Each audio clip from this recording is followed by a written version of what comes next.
Hi guys, in this video I'm going to show you how to share your live location on Google Maps. So go ahead and open Google Maps. You want to make sure that your data and your location is turned on. Now once you have done that, you want to come and tap on the location question mark.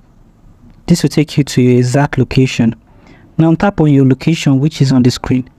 You're going to see your location. It's the details of your location. You can calibrate to give you more accurate location. To share your live location, tap on share location. You can specify a specific time or until you turn off your shared location. But keep in mind, if you choose until you turn off your shared location and you share your location with someone, the person will always have access to your location anywhere you are with your device until you turn it off. Select the app you want to share your location through, and here anyone with the link will be able to see your name, photo and real-time location.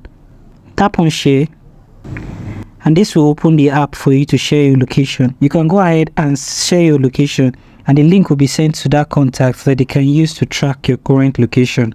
So thank you guys for watching this video on how to share live location on Google Maps, and I hope you found this video helpful.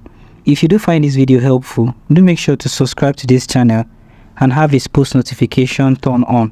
I hope to see you guys in my next video.